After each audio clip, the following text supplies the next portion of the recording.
इंसानों के लिए फ्यूचर में दो ही सबसे बड़ी समस्याएं होंगी। पहला पानी की समस्या और दूसरी कोरोना जैसी बीमारियों की समस्या। अब इन्हीं के ऊपर दो फैक्ट है मेरे पास। पहला फैक्ट, अगर किसी नल से एक सेकंड में एक बूंद गिर रही है तो पूरे साल भर में 11,000 लीटर पानी हम लोग वेस्ट कर देते हैं। अब दूसरा फैक्ट सुनिए। दूसरा फैक्ट ये कहता है कि अगर पूरी दुनिया में हर इंसान अच्छे से हाथ धोए तो पूरे साल भर में हम लोग 10 लाख जानें बचा सकते हैं। अब आप लोग कहेंगे कि ये फैक्ट एक दूसरे के कॉन्ट्रेरी है। बिल्कुल सही बात है। अगर हाथ हमने धोए तो पानी वेस्टेज होगा और नहीं धोए तो वैसे जान जाएगी। इधर कुआं उधर खाई। अब सॉल्यूशन क्या है आप लोग चैट में बताइए। लेकिन ऐसी इंटरेस्टिंग, हाँ, एक और कोरोना वायरस पूरी दुनिया के 32 से ज्यादा देशों में अपने पैर पसार चुका है। वहीं पूरी दुनिया के शीर्ष नेताओं से लेके शाही परिवार तक हमारी भारतीय संस्कृति को फॉलो कर रहे हैं। वो हैंडशेक की बजाय नमस्ते कर रहे हैं। पूरी दुनिया में भारतीय संस्कृति की तारीफ हो रही है। इसमें अमेरिका के राष्ट्रपति, फ्रांस के राष्ट्रपति, इजराइल के प्रधानमंत्री, जर्मनी के चांसलर से लेके ब्रिटेन का शाही परिवार शामिल है। और सबका यही कहना है कि अगर हमें कोरोना वायरस से जंग जीतनी है तो इसमें भारत का नमस्ते एक बहुत बड़ा हथियार साबित हो सकता है। हमें गर्व है अपने भारतीय होने पर और भारतीय संस्कृति पर, तो इसीलिए कोरोना नमस्ते। एक बार एक विदेशी यात्री भारत घूमने आया और टैक्सी करके पास के एक होटल पहुंचा। जैसे ही वो होटल में चेक इन कर रहा था उसे पता लगा कि उसका पर्स टैक्सी में रह गया। उसने होटल वालों को कहा कि प्लीज आप टैक्सी वाले से कांटेक्ट करिए, लेकिन उन्होंने कहा कि हमारे पास टैक्सी वालों के कांटेक्ट नंबर नहीं है। उसने भी बहुत कोशिश करी लेकिन टैक्सी वाले का कहीं पता ही नहीं लगा। वो पूरी तरह से घबरा गया था क्योंकि उसका क्रेडिट कार्ड, उसके आइडेंटिटी कार्ड सब पर्स के अंदर थे। लेकिन 2 घंटे बाद वो टैक्सी वाला आया और उसने उस विदेशी यात्री को उसका पर्स थमा दिया। विदेशी यात्री ने खुश होकर उसे $70 देने की कोशिश करी, लेकिन उसके बाद जो टैक्सी वाले ने जवाब दिया वो आप लोगों को सुनना चाहिए। टैक्सी वाले ने कहा कि इस रिवॉर्ड के लिए मैंने आपको आपका पर्स वापस नहीं किया है। मैंने आपको आपका पर्स इसलिए वापस किया है क्योंकि ये आपका है। अतिथि देवो भव की भावना को साकार करने वाले उस टैक्सी वाले को मेरा सलाम। ये बात है फरवरी 2019 की, जब कुछ मछुआरे मछली पकड़ने के इरादे से इटली के तट से समंदर में पहुंचे। जब वो समंदर के बीचों बीच थे तो उन्हें कुछ दूरी पर कुछ तैरता हुआ दिखा। शुरू में तो उन्हें लगा कि शायद ये कुछ लकड़ी के टुकड़े हैं, लेकिन जब पास जाके उन्होंने देखा तो वो ये देख के हैरान रह गए कि वहां पर 2 हिरन तैर रहे थे। Oh my God! अब ये हिरन समंदर के बीचों बीच कैसे पहुंचे ये आज तक एक रहस्य है। बहरहाल उन मछुआरों को दिल से धन्यवाद, क्योंकि उन्होंने उन हिरणों को बचाने की सोची। तो उन मछुआरों के लिए एक लाइक तो बनता है। एक बार 4 लड़के मुंबई घूमने गए और वहां पर उन्होंने एक टैक्सी भाड़े पे की।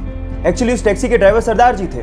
अब हुआ कुछ यूं कि बोरियत की वजह से वो चारों लड़के जोक्स क्रैक करने लगे और उनमें से कुछ जोक्स सरदारों पर थे।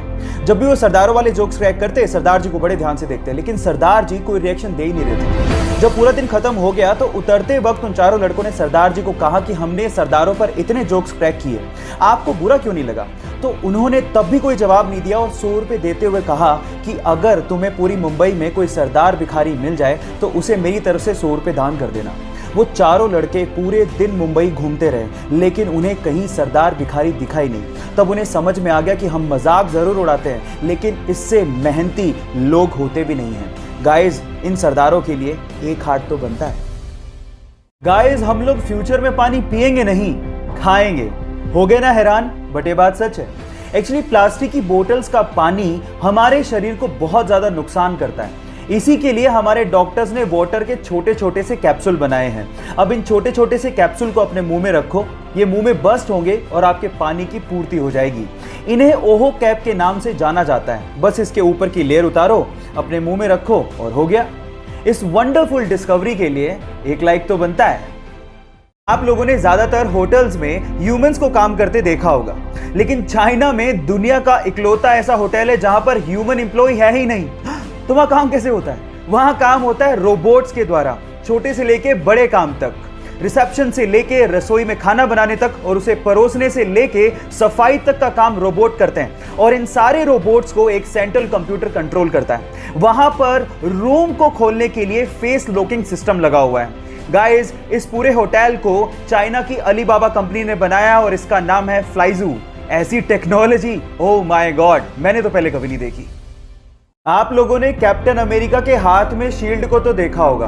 और उसको देख के शायद ऐसा महसूस होता होगा कि काश हमारे देश की सेवा में लगे और रक्षा में लगे सैनिकों के हाथ में ऐसी शील्ड होती ताकि उनकी जान को बचाया जा सकता।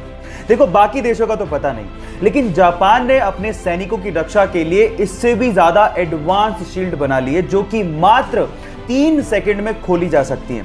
इनफैक्ट उसमें आर्टिफिशियल इंटेलिजेंस का इस्तेमाल भी किया गया है, जिससे अगर मान लो किसी ने बंदूक तान दी तो 3 सेकंड में वो अपने आप खुल जाती है ना गजब की बात। क्या आपको बात पहले से पता थी?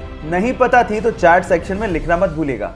साल 2018 में आई एक साउथ इंडियन मूवी के बाद लोगों की जुबान पे सिर्फ एक ही बात थी कि मार्केट में एक नया सुपर हीरो आया है। उस मूवी का नाम था KGF चैप्टर 1 और हीरो यश, जिनका असली नाम है नितिन कुमार गौड़ा।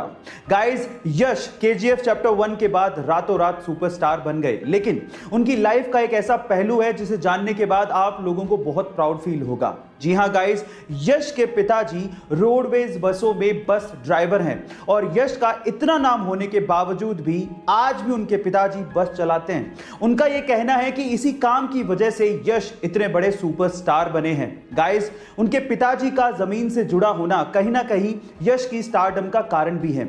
आपको यह फैक्ट जान के कैसा लगा? चैट सेक्शन में जरूर लिखिएगा और ऐसे ही फैक्ट्स